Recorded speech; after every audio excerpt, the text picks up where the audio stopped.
رمضان کیوں کہتے ہیں؟ رمضان کا مطلب ہے جل جانا، کس چیز کا جل جانا؟ صلاۃ الاوابین حین ترمز الفصال، نیک لوگ ایک نماز پڑھتے ہیں کب؟ جب اونٹ کے پاؤں جلنے لگیں، اونٹ کے پاؤں جب جلنے لگیں، اونٹ کے بچے کے پاؤں جب جلنے لگیں۔ تو رمضان میں جل جانا، اس کا روزے سے کیا تعلق ہے؟ اس کا روزے سے تعلق یہ ہے کہ 360 دن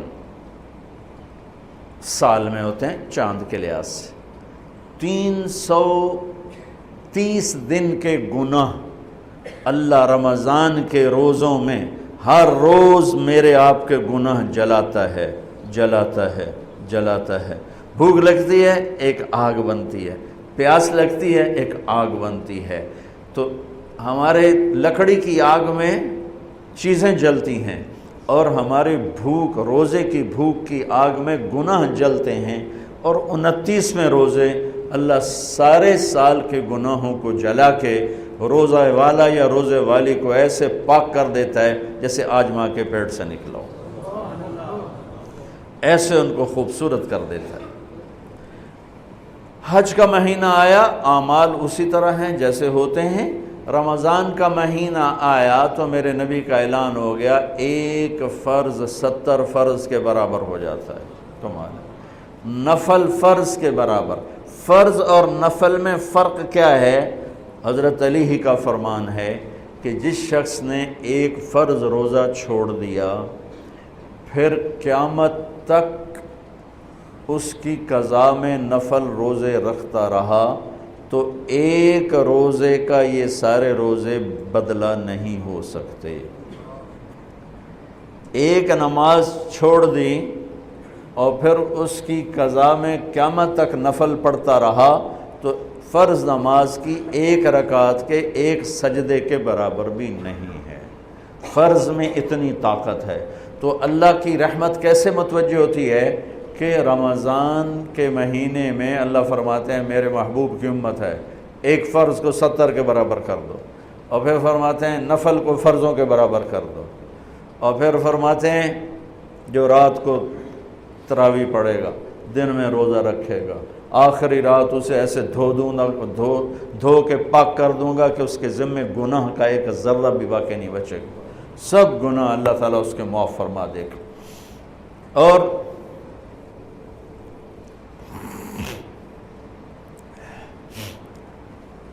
میرے نبی نے فرمایا من صام رمضان ایمانا و احتسابا، دوسری بھی من قام رمضان ایمانا و احتسابا، جس نے روزہ رکھا اللہ کی رضا کے لیے، جس نے تراویح پڑھی اللہ کی رضا کے لیے، اس کے پچھلی زندگی کے سارے گناہ اللہ معاف فرما دیتا ہے۔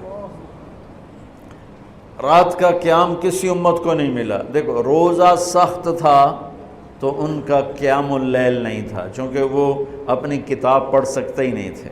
رمضان میں اللہ نے آسمانی کتابیں اتاریں، یکم رمضان کو ابراہیم علیہ السلام پر، 2 رمضان کو تورات موسیٰ علیہ السلام پر، 8 یا 6 رمضان کو عیسیٰ علیہ السلام ان پر، موسیٰ علیہ السلام ان پر، داؤد علیہ السلام پر زبور کو اتارا، اور 12 یا 18 رمضان کو عیسیٰ علیہ السلام پر انجیل کو اتارا، اور 21 رمضان کو اللہ تعالیٰ نے پیر کی رات لیلۃ القدر میں غار حرا کے اندر اللہ تعالیٰ نے اپنے محبوب پر کتاب کو اتارا۔ وہ کتابیں فل آ گئیں، لکھی لکھائیں۔ قرآن فل نہیں آیا، قرآن صرف ایک سورت کے 19 الفاظ آئے بس، اور پھر 23 برس میں قرآن اترا۔ کتنے انبیاء ایسے گزرے ہیں جن کے پاس جبریل زندگی میں ایک دفعہ آیا، زندگی میں جبریل ایک دفعہ، اور ایک سے لے کر آگے کوئی تعداد مقرر نہیں ہے، 100 دفعہ 200 دفعہ، لیکن آپ حیران ہوں گے ہمارے نبی پر جبریل 23 برس میں 24,000 دفعہ آئے، 24,000 دفعہ، جو ایک عجب العجائب ہے، عجب العجائب ہے۔ تو میرے بھائیوں، رات کی تراویح، دن کا روزہ، تراویح میں کیا ملنے والا ہے؟ میرے نبی کا فرمان ہے ہر سجدے پہ 1500 نیکی، ہر سجدے پہ 1500 نیکی۔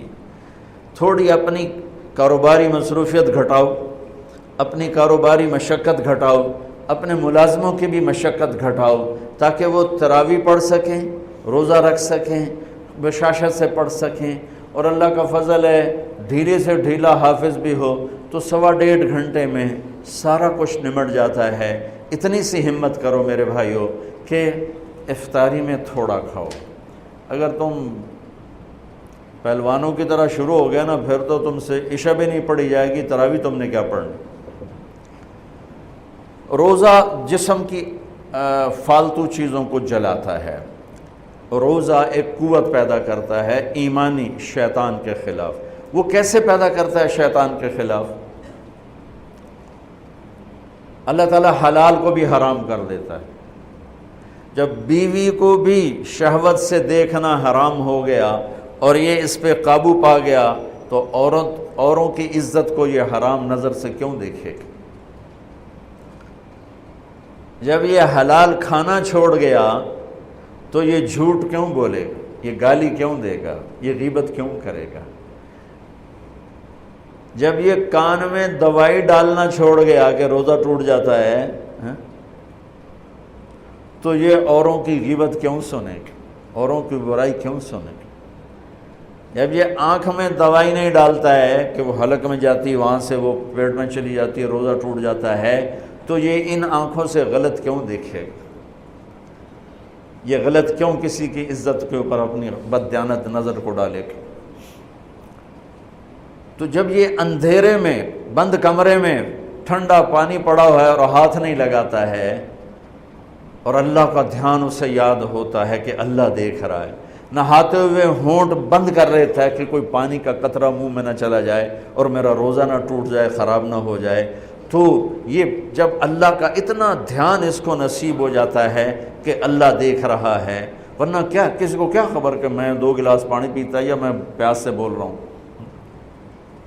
تو جب وہ اللہ کو اتنا اپنے دھیان میں لے آتا ہے کہ اللہ دیکھ رہا ہے، میں پانی نہیں پیوں گا، اللہ دیکھ رہا ہے، میں بیوی کو ہاتھ نہیں لگاؤں گا، اللہ دیکھ رہا ہے، میں کسی کی عزت پر بری نظر نہیں ڈالوں گا، اللہ دیکھ رہا ہے، میں کسی کی برائی نہیں سنوں گا، اللہ دیکھ رہا ہے، میں کسی کی برائی نہیں کروں گا، تو پھر جب یہ بازار میں جائے گا تو جھوٹ تو نہیں بولے گا، جب یہ تولے گا تو غلط تو نہیں تولے گا۔ ہاں یہ الگ بات ہے، بہت سے مجھے ملے کہ بس رمضان میں جھوٹ چھوڑ دیتے ہیں، اس تو بعد پھر شروع ہو جاوی تھا رمضان میں رشوت نہیں لیتا ہوں، اس تو بعد پھر شروع ہو جاتا ہے۔